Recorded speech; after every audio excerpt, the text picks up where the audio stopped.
श्री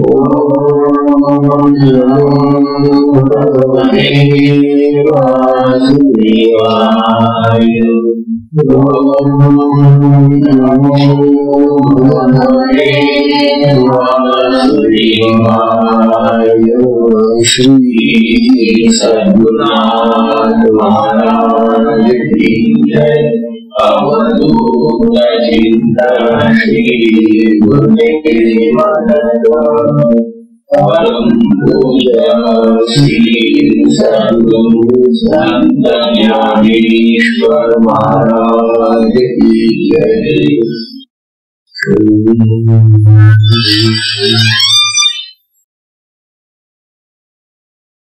साधकांचे मायबाप बालवियानी भगवान श्रीचे अवतार स्वरूप असलेले ज्ञानोबा यांचा श्री 1465 हा ग्रंथ आपण पाहत आहोत। 1465 हा ग्रंथ सावदेवांना ज्ञानवाणी दिलेलं 65 ओव्यांचं एक पत्र आहे। इथे वारंवार एवढ्यासाठी सांगावं लागतं की पत्र लेखन आपणच करतो, आपण अनेक लोकांना पत्र लिहितो, आपल्याला पत्र येतात, पण आपली सगळी जेवढी येणारी आणि जाणारी पत्र हे त्या पत्रांमधून आपण जे लिहितो त्यामध्ये आत्म्याचा उल्लेख कधीच नसतो। कर्तकाकुशली आत्मोपदेश सगळा बाजार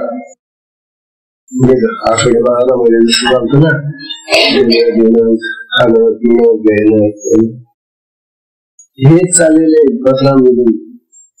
तुमचं कसं काय चाललंय, आमचं कसं काय चाललेलं आहे, तुम्ही काय करताय सध्या, आम्ही काय करतो, हा जगाचा जो फाटल, हा जो जगाचा जो कारभार, याच्यामध्येच आपलं सगळं जीवन बुद्धी चित्त सगळं दररोज करत असतात। ज्ञानोबाच्या पत्रामध्ये हा बाधा त्या लहान वयामध्ये ते किती या संसारापासून अलिप्त झालेले बघा, कुठेही प्रपंचाच्या अशा या साध्या गोष्टी ते सांगत करत नाही। कालच्या ओळीमध्ये आपण पाहिलं, कालची जी ओळी होती ती फार महत्वाची ओळी होती, बरेचसे साधक काल होते, पण आता परत त्यांना ते सांगायला बसलं तरी काही शांत कधी संपणार नाही। कालची ओळी तर समजायला पाहिजे झालं, कालची ओळी फार महत्वाची होती। म्हणतात घडीचे आकारे प्रकाशचे जे विलंबरे देवी विश्वस्मृती स्फुरे स्मृतीचे 15वी घडीच्या आकाराने जे प्रकाशित होत ते वस्त्र, घडी कपडा असतो मोठा तर त्याच्या घराकडून जातात, त्या घडीच्या आकाराने ते वस्त्र जसं आपल्याला दिसत, पण ती जरी उघडली की तिचा प्रसार होतो, मोठं होतो कापड। परंतु घडीचं कापड आणि पसरलेलं कापड याच्यात कापडाच्या दृष्टीने काहीच फरक नाही। ही घडी कापडच आहे आणि पसरलेलं सुद्धा तेही कापडच आहे। अगदी हिजं तसंच वाटलं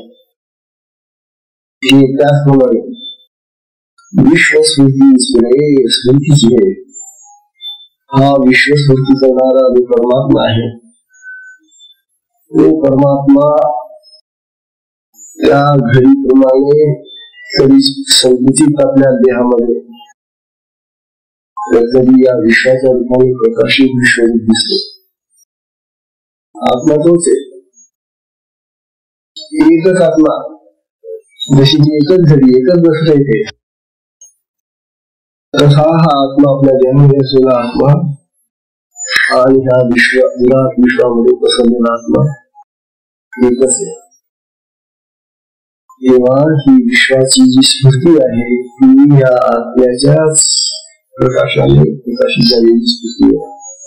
असं सांगतो चांगल्याला सांगतायत नाही बाबा, चांगल्याला असं सांगतायत चांगल्याला तुझं लक्ष फक्त त्या कपड्यांकडे, वस्तूंकडे, पदार्थांकडे, धनाकडे, कीर्तीकडे, मानाकडे, पदाकडे, जगातल्या गोष्टीकडेच तुझं लक्ष. कारण हा चांगलं खरा समाधीपर्यंत त्याची अवस्था आहे. हा निहाने कसाच आहे, परंतु तो या सिद्धीच्या मागे लागला आणि सिद्धीच्या मागे दोन दिवशी लागतो. तो प्रपंचात असतो.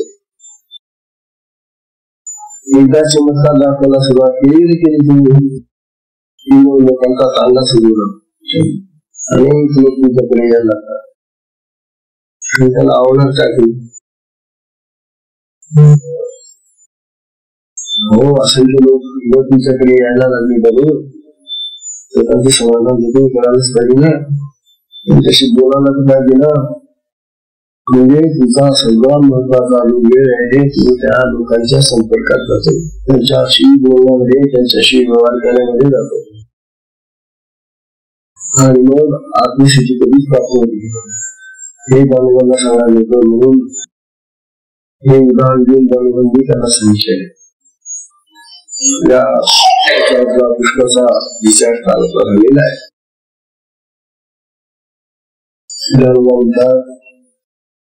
काय हा आत्मा चित्र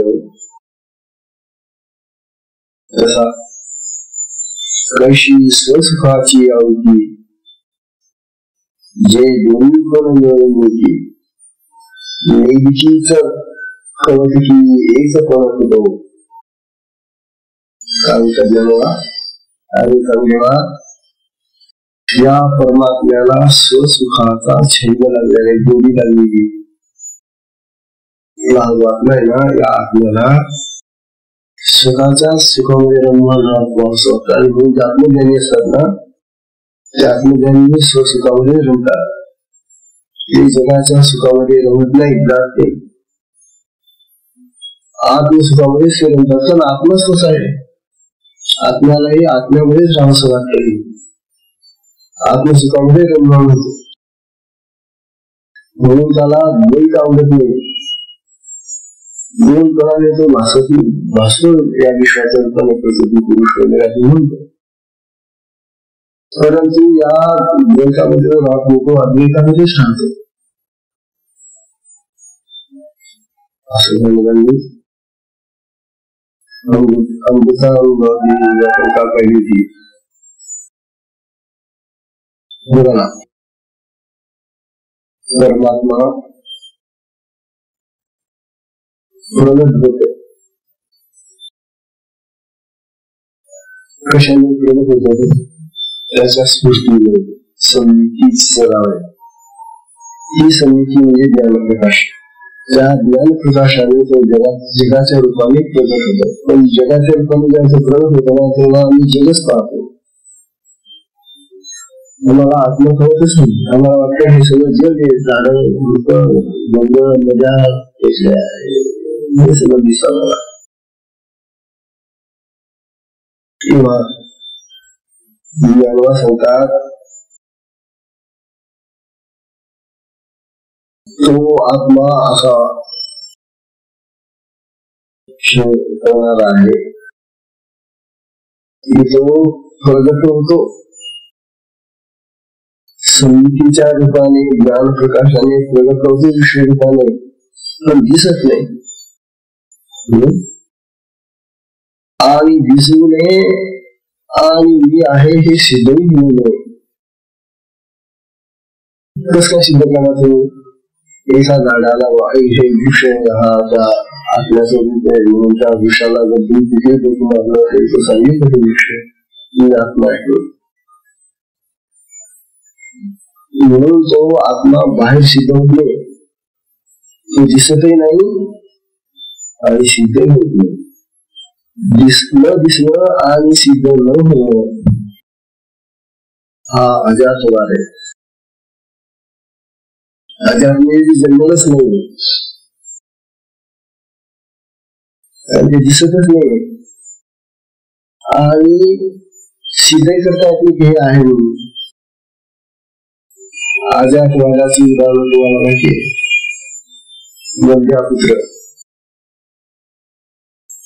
वंदीला पुत्र झाला. वंद्या म्हणजे काय? ज्या स्त्रीला मुलगा होतो तिला वंद्या. आता अशा स्त्रीला मुलगा झाला, तिने जाहीर केलं की यावं आमच्याकडे बारसे, आणि आपण सगळे गेलो तिच्या घरी बादशाला. पुत्र दाखवेल का आपल्याला? तिला पुत्रच होत नाही, ती कसं काय दाखवेल? म्हणून वंद्या पुत्र तुमचं नाव आहे, पण तो दिसत नाही आणि सिद्ध करता येणार नाही वंद्याला पुत्र होतो म्हणून. किंवा दुसरं उदाहरण, सशाला शिंग फुटणार आहे. सशाला तुला शिंग असतं का? सशे शून्य म्हणतात त्याला. हे नुसतं नाव आहे, परंतु सशाला शिंगही नाही आणि ते कधी फुटणारही नाही. म्हटलं जातं वाटलं जाऊन बघायला सशे शृंग पाहिजे. किंवा पुष्प आकाशाचं फुल झालं तुम्हाला. आता आकाशाला कधी फुल येतं, पण नाव मात्र आहे खपुष्प. डिक्शनरी शब्द आहे खपुष्प. आता खपुष्प हे नाव तर आहे, परंतु तो पदार्थ नाही, ते फुल नाही ना, ते दिसत नाही ना, कारण ते जन्मालाच येत नाही कधी. आणि जन्माला येत नाही, दिसत नाही, ते सिद्धच करतात. पण काय ना त्याला म्हणून हा अजातवाद आहे.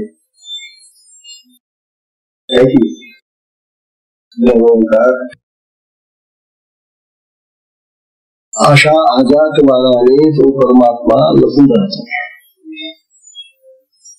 वाटतो तो हे जगत विश्व तोच आहे, परंतु तो आहे हे कळत नाही, दिसत नाही आणि सिद्ध करण्यात नाही आला. मग दुसरा प्रकार आम्हाला त्याचा असा दिसतो की तो काही वेळेला आम्हाला भासमान होतो. नसतो परंतु आहे सारखा वाटते. याला विवेकवाद म्हणतात. म्हणजे काय? भासतो दिसतोय परंतु असत नाही, मुळात नाही. दोरीवरचा साप आपल्याला अंगारामध्ये सापासारखं वाटतो. ती दोरी साप आहे का तिथं नाही, भास होतो. मात्र तसा हा परमात्मा या विश्वरूपाने भासतो, त्याचा भाग होतो की असेल हा. कारण हे कसं चाललेले आहे विश्वाचं, परंतु तो नुसता भासच राहतो आमचा.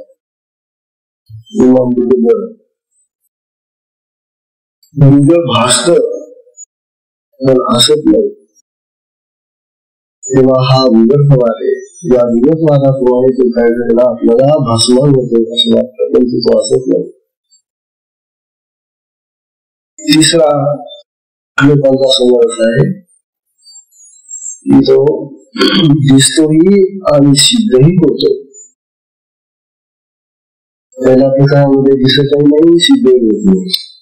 दुसऱ्या प्रकारामध्ये दिसतो पण सिद्ध होत नाही किंवा भासतो. आणि तिसरा जो प्रकार आहे त्याच्यामध्ये तो दिसतोही आणि सिद्धही होतो, याला परिणामवाद असे म्हणतात. हा रामानुजांचा परिणामवाद आहे.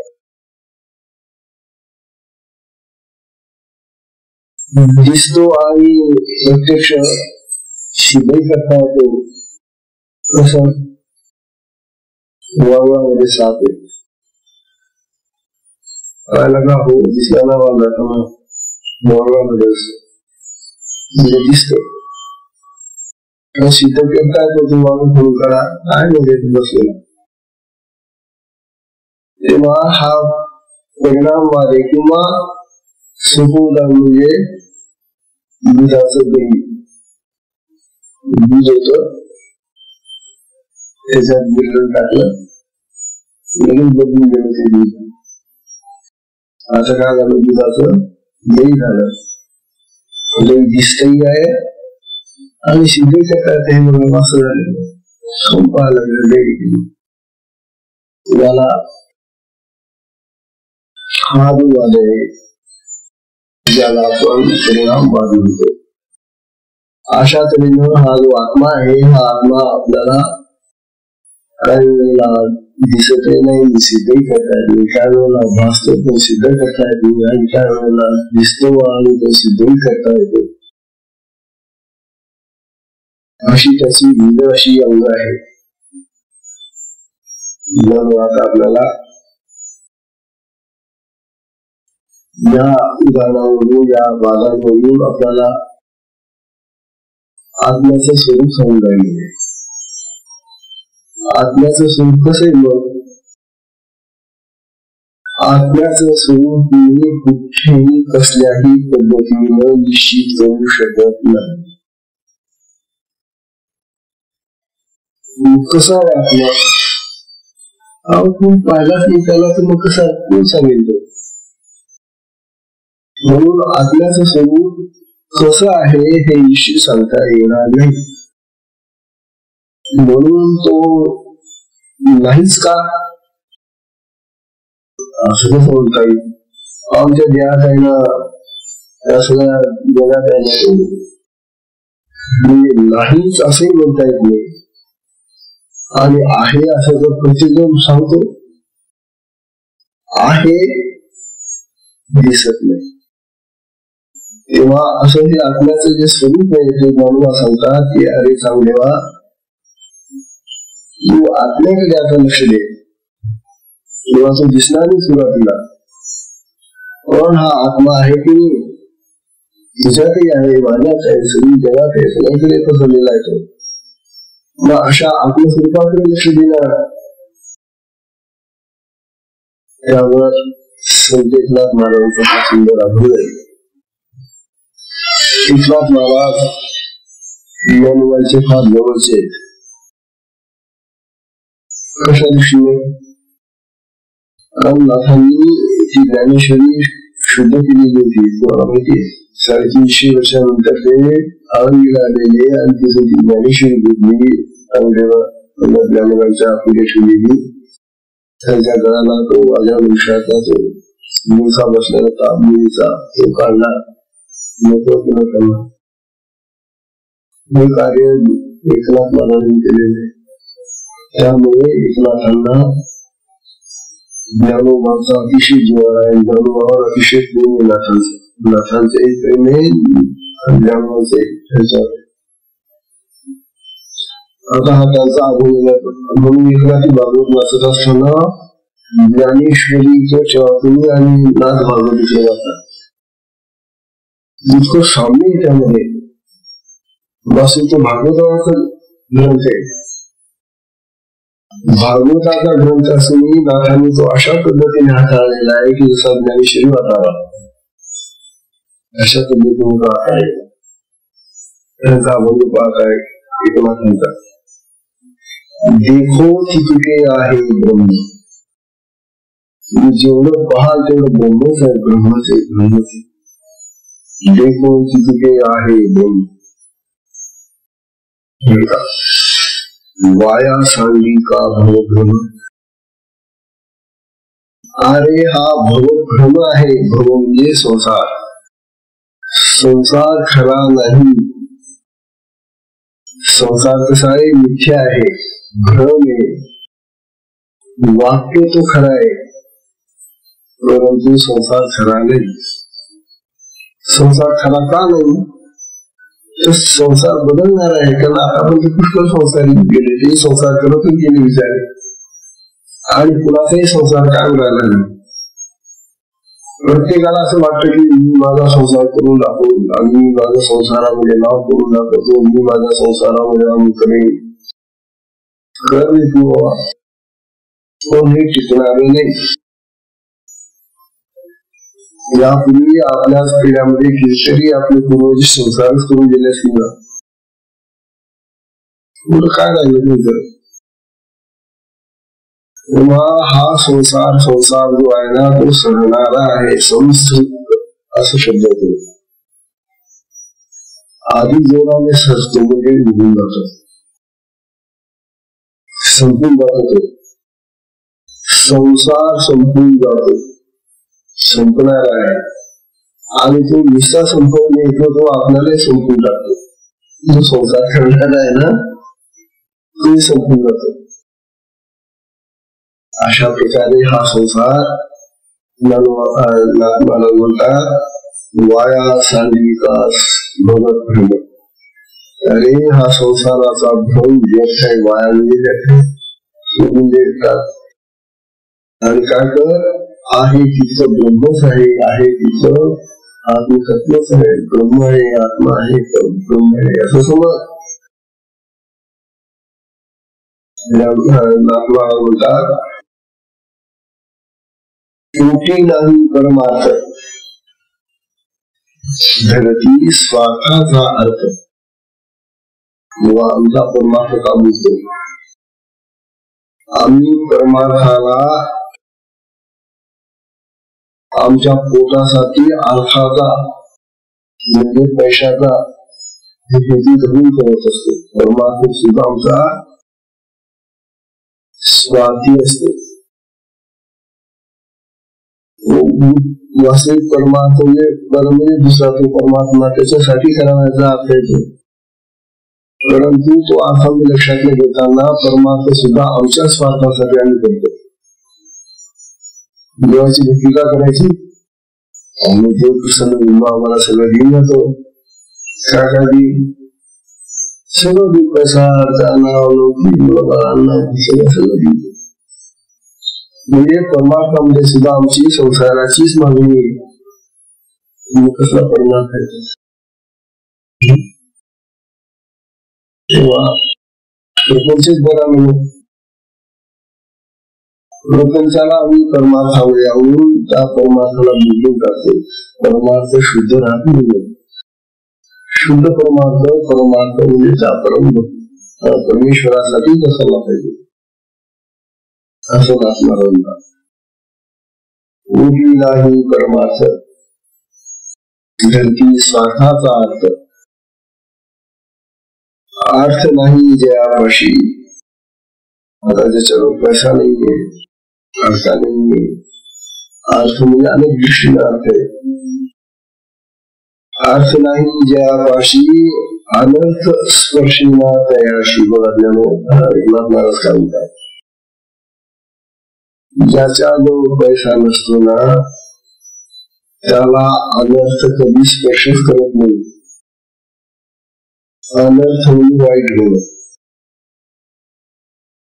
म्हणजे आमचं जे वाईट घडत होत ते आमच्याजवळ सासलेलं जे धन आहे ना या धनामुळे बरं वाईट होत. धनामुळेच आमच्या मनामध्ये नाना प्रकारच्या विकारांच्या कल्पना भावना अशा येतात, विचार येतात. धनी मनुष्य चूक बसवू शकत नाही. ते जे धन आहे ते धन आता आपल्याला कुठे कुठे लावता येईल, कसा करता येईल, त्याचा कसा विकास करता येईल अशा तऱ्हेनं तो कल्पना लढवत असतो. आणि म्हणून अनर्थाला काही वेळेला त्याला बळी पडावं लागतं. अनेक वेळेला त्याला दुःख सहन करावं लागतं. पैशामुळे जास्त दुःख येतात. पाहतो पैशामुळे जास्त अनर्थ होतो असं नाराज होतात. अर्थ नाही जयापाशी अनर्थ स्पर्शी ना तयाशी. आपल्याला काही गरीब आहे बिचारा बुद्धीमध्ये राहून खातो तिथं बस एवढ्या होतात. कसली भीती नाही, सोडाची नाही, कोणाची भीती नाही. या पैशावाल्याला दररोजची भीती, आपला पैसा कसा राहील, आपला पैसा कसा सांभाळता येईल, आपला पैसा तुम्ही सोडून तर निघालेला. चोराची सगळ्यात मोठी भीती पैशावाल्यालाच असते. म्हणून हा पैशावाला दररोज चिंता करत असते. आणि चिंता करणं म्हणजे चित्तेवर जाणे. चिंता ही जाणणारी असते माणसाला. चिंता करणारा चितेवर जातो आणि चिंतन करणारा भगवंताजवळ जातो. पैसा नसला की मग तो भगवंताचं चिंतन करेल ना, आणि भगवंताचं चिंतन करायला झालं की नाही मग काय भगवंताचे तो खायला त्याच्यासाठी जातात.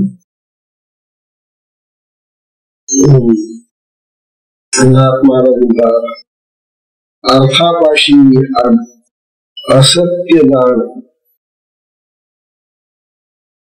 हा पैसा काय माणसाला खोटं बोलायला लावतो, खोटे व्यवहार होतात. जगामध्ये आपण पाहतोच आहे, आणि विशेषतः आजच्या जगामध्ये ते भरपूर मानलेले एक आहे.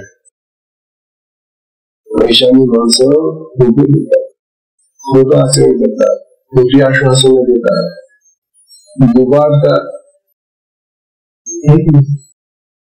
आजच्या जगामध्ये तर हे भेसूळ चित्र आज आपल्याला या पैशाने निर्माण केलेलं दिसून येते. एका होता पैशाला काहीच किंमत नसायची आपल्या देशामध्ये. पैशापेक्षा माणूसही महत्वाची होती, सद्गुण महत्वाचे होते. मला आज तसं राहिलं म्हणून महात्मा म्हणतात अर्थापाशी असत्य जाण. अर्थाच्या जवळ असत्य राहतं, खोटेपणा राहतो. एका जनार्दनी शरण. हा एकनाथ महाराज त्या जनार्दन गुरुना शरण. मला तो अर्थ नको आणि तो तसा प्रपंच नको आणि ते असे जीवन नको म्हणून एकनाथ महाराज प्रपंचात राहून सुद्धा अलिप्त होते या सगळ्या गोष्टी. आदर्श प्रपंच करा नाही तो कसा कोणाला जमणार कुठल्या जामपासून त्याला करता आला नाही तसा प्रपंच. याचं कारण होतं नाथ हे आधी संत झाले नंतर मग प्रपंच केला, आणि आमचे बाकीचे जे संत होते ते आधी प्रपंची बनले नंतर संत झाले. हा फरक आहे. आणि आधी प्रपंच करायला गेला, तुम्ही लग्न केलं, बायको झाली, मुलं झाली, आणि मग तुम्ही संत व्हायला लागला कठीण आहे. म्हणून लग्न होण्यापूर्वी संत व्हा आधी, आणि मग संत होऊन मग लग्न करा. नाथांचं कसं होतं म्हणून ते प्रपंचामध्ये सुद्धा परमार्थ जीवन जगले. तो काम देतो हा असा मनुष्य ही शक्ती कमवून त्याला अरे अरे याला पुसून आपल्याला दीक्षा घेतली रे, तेवढं काम देतो आम्हाला.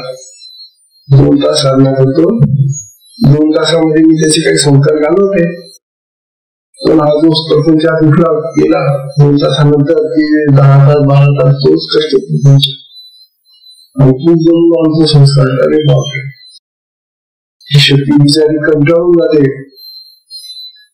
म्हणून शक्तीला अतिशय कार्य होता येते आणि म्हणून शक्ती कंटाळते, आणि म्हणून आमची प्रगती होत नाही साधने. कारण हे तेव्हा अशा करिता हाताचा जो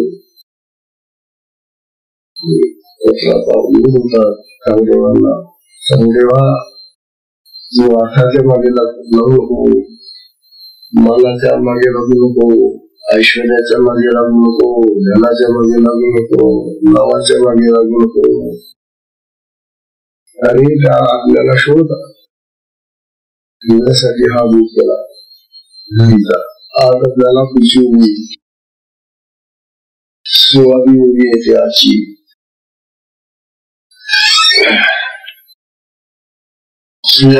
सुद्धा फार अशीच आहे बघा. आता इथून मात्र थोडासा 15 पर्यंत ज्ञानोबांनी अनेक प्रकारचे दृष्टांत देऊन त्या चांगल्याला समजून सांगितलेले. आता थोडासा लिहिण्याचा प्रकार बदललाय. ज्ञानो म्हणतात न विपता सुख दुःख. मोदी ऐका न लिप्यता सुख दुःख येण्याकारे शोभून नाविक येण्याकारे शोभून नाविक होय आपल्या सन्मुख आपण शिव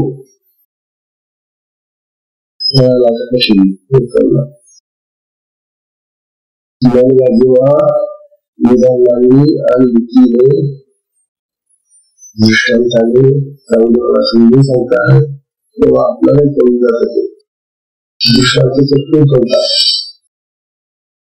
जेव्हा नववा प्राप्तीत निवेशन करतात त्यावेळेला ते निवेशन थोडस आपल्याला कठीण वाटत पुढच्या उदाहरणाचे अशाच येणार ज्या वेळामध्ये नवनांनी चांगदेवाला स्पष्ट उद्देश केलेला आहे तो आपल्याला फार उपयुक्त आहे असा उपदेश आपल्याला आपल्या साधकांना अतिशय लाभकारक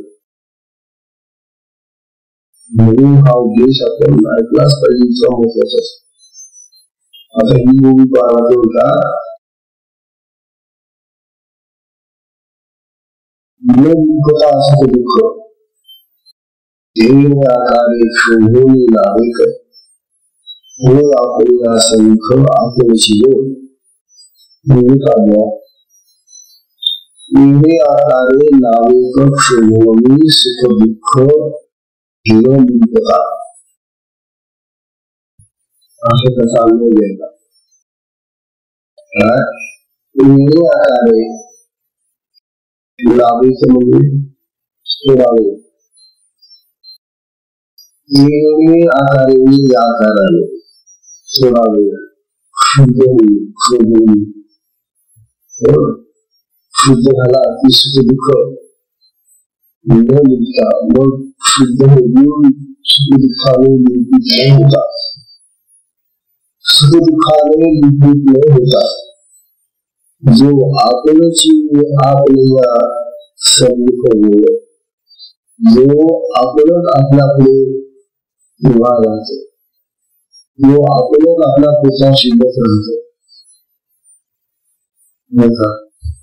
तो खरा निर्णय ही जी फार महत्वाची सुख आणि दुःखाचा लेख लागतो आपल्या अंतःकरणाला हे लक्षात घेऊ आपल्याला सुख हवंच वाटत पण दुःख नकोच वाटत वास्तविक सुख आणि दुःख ह्या नाण्याच्या दोन बाजू आहेत आपण नाणी पाहतो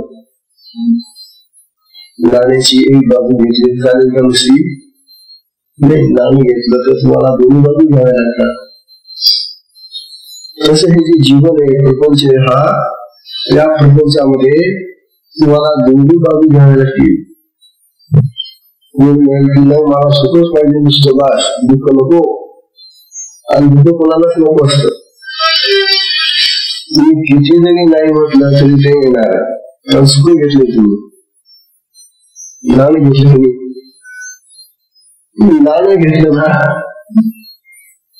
मग नाणे घेतलं की एक बाजू जर सुखाची असेल तर दुसरी बाजू त्याची मिठी दुःखाची असते मग दुःख येणार आणि आम्ही किती जरी टाळायचं म्हटलं नको बाबा दुःख नको देवा दुःख अरे तुम्हाला दुःखच नको दाखवू बाबा रे तू सुख निवडलं म्हणून कारण त्या दुःखात सापेक्ष सुख निवडतो तू खरं सुख निवडत नाही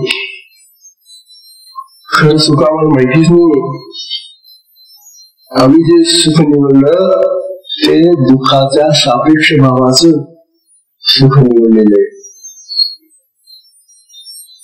आता हा सापेक्ष भाव काय असतो हे थोडस कळलं पाहिजे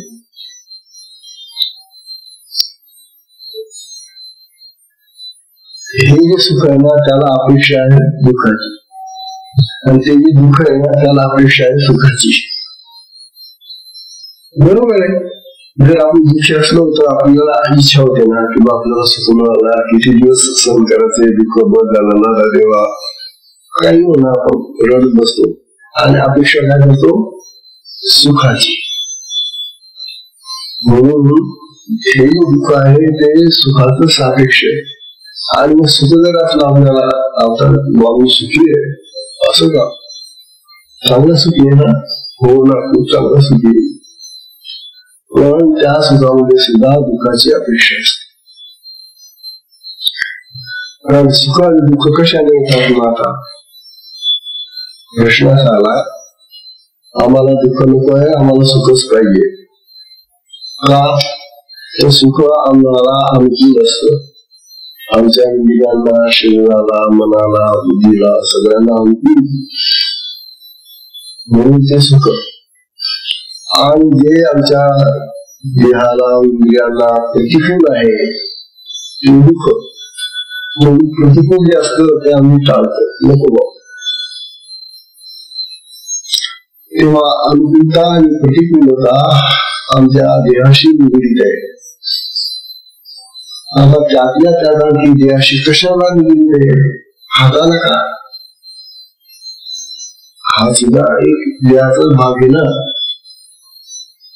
पण या हाताला फारसं महत्व नाही किंवा अन्य इंद्रियांना, बाहेरच्या इंद्रियांना इतकं महत्व नाही, त्यांची विशेषतः बाह्य कर्म करणारी. मग सगळ्यात जास्त जवळ सुख दुःखाला निर्माण करणारा यंत्र आमच्या जवळ बसलेलं आहे आत, आणि ते मन आहे. आपल्याला होणारी सगळी दुःख आणि सुख आपल्या मनामुळे येतात. मन एव मनुष्याणां कारणं बंधमोक्षे. मनामुळेच बंधन पडतं आणि मनामुळेच मुक्त होतो. मुक्ती सुख आहे, बंधनातून सुख आहे, आणि बंधनाकडनं दुःख आहे. कशामुळे मन एव मनुष्याणां, मनच कारण आहे, दुसऱ्याला दोष देण्याचं काही कारण नाही. तुला जे दुःख आलेलं आहे ना, तुझ्या मनामुळे आलेलं आहे. आपल्याला येणारी सगळी दुःख आणि सुख हे आपल्या मनाचे धर्म आहे. म्हणून सुख आणि दुःख वास्तविक काल्पनिक आहेत असं मला सांगणार आहे. वास्तविक नाहीतच ते. मनाने दुःख येतात, मनाने सुख येतं, आणि हे जे मन आहे हे मन कधी स्थिर नसतं. मन स्थिर राहत नाही. असं मन कसं असतं, चंचल असतं. आज ज्या गोष्टी आपल्याला आवडून राहिल्या आहेत ना, त्याच गोष्टी उद्या आवडतात. आज जे आपल्याला हवं आहे ना, ते उद्या नको असतं. काय मन हे चित्र. समजा बरोबर तुम्हाला पुरणपोळी खाऊ घातली, चालेल का?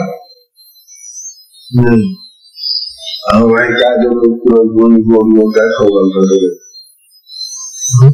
असं तिकट उकट करा ना. कारण मन चंचल आहे. पुरणपोळी नाही, पुरणपोळी म्हणते का मला खाऊ नको तुला, तयार आहे जायला पोरावर. मन म्हणतं की नाही, आता बंद झालं ना, काल ते खाल्लं ते, तुला आज तेच कशाला. मन चंचल, मन नाकारत, मनालाच हवं असतं आणि मनच नाकारत. म्हणजे आमचे सगळे उद्योग मनामुळे चालतात. आणि मन हे चंचल असल्यामुळे ते कधीही एखादी गोष्ट कायम स्वरूपाने स्वीकारत नाही. मला हा धर्म चंचल असल्यामुळे कधीच त्याला एखादी गोष्ट कायम सुखाची वाटत नाही, कायम दुःखाची वाटत नाही. म्हणून घर सोड असं चाललेलं आपल्या जीवनामध्ये. म्हणून सांगितलं बा, सुख आणि दुःखाचा लेप आपल्याला लागता कामा नये. सुख दुःख आले का होतं माहिती का, जेव्हा सुख आणि दुःख येतात त्यावेळेला त्या सुख दुःखाचा लोभ बसतो, आच्छादन बसतं, दाग पडतो आपल्या मनाला, बुद्धीला, अंतःकरणाला. हे संस्कार निर्माण करतात आपल्या जीवनामध्ये. सुख आलं की त्यावेळेला आपण वेगळ्या प्रकारची कामं करतो आणि दुःख आलं की वेगळ्या प्रकारची कामं करतो. म्हणजे सुख दुःखाची जी परंपरा आमच्या जीवनामध्ये येते त्या परंपरेने आमच्या जीवनामध्ये अनेक प्रकारचे संस्कार आणले जातात आणि हे सगळे संस्कार जे संचित होतात, साचतात, ते मनाला, बुद्धीला, अंतःकरणाला आच्छादून टाकतात आणि त्या आपल्यालाही झाकून टाकतात. ज्ञानोबा सांगणारे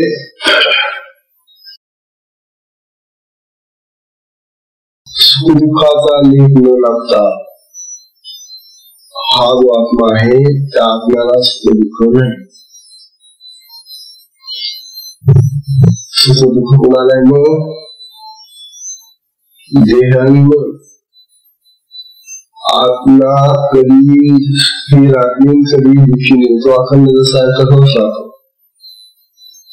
त्याचं जे सुख आहे ते हे मनाचं सुख नाही, बनवणार ते शाश्वत सुख आहे आणि त्यामुळे दुःखाचा एवढासा सुद्धा कळ नाही. तेव्हा मनाला सुख दुःख होत नाही. सुख दुःख जी आम्हाला होतात ती आमच्या आपल्याला सुख दुःख होत नाही, मनाला सुख दुःख होतात. हे जाऊन आपल्याला सांगताय. अरे हा परमात्मा सुख दुःखाचा लेख लागू न देता विश्वाचा आकार धारण करतो. एवढं विश्व बनतो, जगाला केवढं बनतो. आपण किती मोठं बनायचा प्रयत्न केला तरी आपण किती मोठं होऊ शकतो. विश्व एवढं मोठं होता येईल आपल्याला. एखाद्या देशाचा पंतप्रधान असेल, एखाद्या देशाचा राष्ट्राध्यक्ष असेल, एखाद्या देशाचा काही मोठी पदवी मिळेल तुला, पण विश्व शिकत का होऊ शकत नाही? कारण तुझ्या अंतःकरणाला सुख दुःखाचे लेप लागतात. सुख दुःखाचे लेप ज्याला बसत असतात त्याच्या अंतःकरणावर तो कधी विस्तार पाहू शकत नाही, मोठा होऊ शकत नाही. त्याची जेवढी कॅपॅसिटी मर्यादा आहे तेवढं तो वागतो बस, त्याच्याकडे घेऊन जातो. पण आत्मा असा आहे की त्याला सुख दुःख होत नाही आणि सुख दुःखाने मोहित न झाल्यामुळे तो विश्वाचा आकार धारण करू शकतो. म्हणतात विश्वाच्या आकारात तो मुक्त असतो. ज्ञानोबा सांगितले तो आपल्या समोर आपण स्वतःच उभा राहतो. तो आत्मा आपल्या समोर स्वतःच उभा राहतो. तो स्वतः पुढे राहतो. आत्मा स्व आहे आणि तो स्व पुढे उभा राहतो.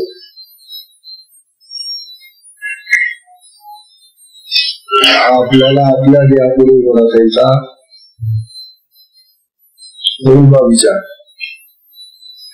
हा जो आपला देह आहे ना, या देहापुढे आपल्याला आपला देह उभं करायचा असं करता येते. तसेच आपला हा जो जड देह आहे ना, या जड देहापेक्षाही आपल्या देहामध्ये सूक्ष्म देह आहे, कारण देह आहे, महाकारण देह आहे. या देहाची आम्हाला माहितीच नाही. परंतु जर आपण थोडासा अभ्यास केला साधनेने, त्या साधनेनं आपल्याला आपल्या देहापुढे आपला दुसरा देह निर्माण करतात. आणि ते शंकराचार्य, आद्य शंकराचार्यांनी केलं होतं. तर काय प्रवेश केला होता त्यांनी. आपला देह आपल्या शिष्याला सांगितलं की झाकून ठेवा, याला मी परत येईपर्यंत याला चांगलं सांभाळा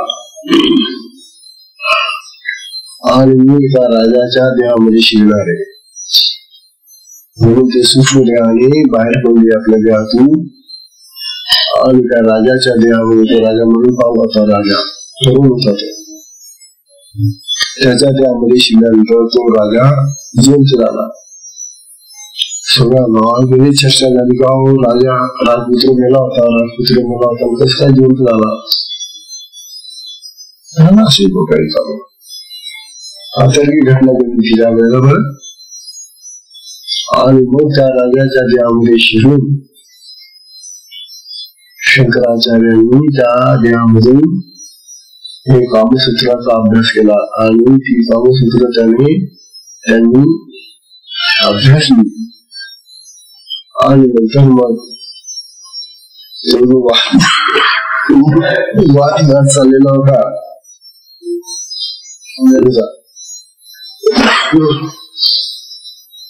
तिथं मग तिला उत्तर देत आहेत त्या बाईला. असं तात्पर्य असं की कारण देह आपल्याला बाहेर काढता येतो. आपल्या साधनेने सुद्धा आपल्याला आपला देह बाहेर पडताना दिसतो. पुष्कळ साधकांना अशी क्रिया होते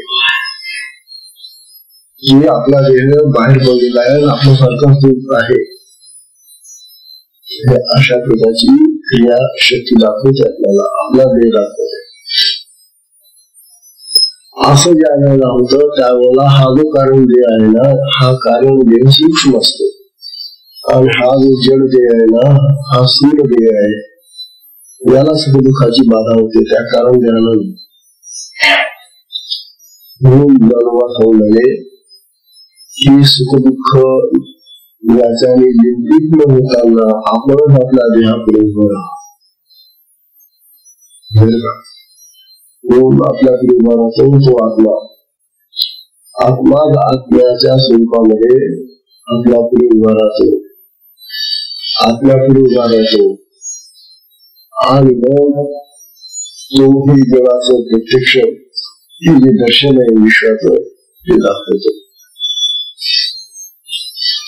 आत्मा सगळा आहे असं आता ज्ञानोबाला सगळं सांगायचंय त्या चांगलेवाला. अरे हा देह या देहाचं जे रूप आहे ते आत्मरूप आहे. या जगाचं हे जे विश्वरूप आहे जगत आहे विश्व आहे ते सुद्धा आत्मरूप आहे. जीव जगत आणि आत्मा हे जे तीन घटक आहेत हे तीन एक आहेत. जो जीव आहे तो आत्मस्वरूपाच आहे आणि जीवामध्ये ती चेतना आहे. तो फक्त शरीराला चिटकला म्हणून त्याला जीव म्हटलेला आहे. तेव्हा जीव भाव जो जीव जो आहे तो सुद्धा आत्मस्वरूपच आहे. आत्मा आत्मस्वरूप आहे. पण हे जगत आहे ज्याला तुम्ही आत्मस्वरूप मानत नाही ते सुद्धा आत्मस्वरूपच आहे. तात्पर्य असं झालं की सगळीकडं आत्माच आत्मा आहे. आत्म्याशिवाय कुठे काहीही दुसरं काहीच नाही. आणि जिथं आमचा विश्वास बसत नाही. आमचा विश्वास का बसत नाही कारण आमच्या अंतःकरणामध्ये अज्ञान आहे. बुद्धीमध्ये मनामध्ये चित्तामध्ये अज्ञान भरलेले अविद्या आहे. अज्ञानामुळे आम्हाला ते कळत नाही. उदाहरणार्थ बा आपण आरसा घेतो. आरसा घेतला की आपलं तोंड पाहतो. आता तुम्हाला दिसणार आहे जे आरशातलं दुसरं तोंड आहे ते कोणाचं आहे? ते आमचंच आहे. मग तुम्ही दोन तोंडी झाले का? दोन तोंड झाले का तुम्हाला? नाही मला एकच तोंड आहे. आणि मग तू कसं बोलतो रे आरशातलं तोंड माझंच आहे. तुझं तोंड आहे ना तिथे हवं. हो ना हे आरशा हे माझंच आहे म्हणजे तुला दोन तोंड झाली नाही. ही जी दोन तोंड झाली कशाने झाली? आरसा ही उपाधी घेतली. आरशाच्या उपायाने तू एक दोन तर 2 घेतली, आणखी 10 आरशाचे ठेवले ना तू, तुला 10 तोंड होतील, राहून शिकू शिव पाहतो. असे जर असे लावले तुम्ही 10 आणि तुम्ही मध्ये उभे राहिला आणि तुम्ही त्या 10 आरशांमध्ये बघा 10 दिसले ना तोंड, राहून जाईल का तुम्ही? उपाधीमुळे हे सगळं घडतं, सांगायची तात्पर्य. तसं आत्मा या उपाधीमुळे जगत झालेला आहे.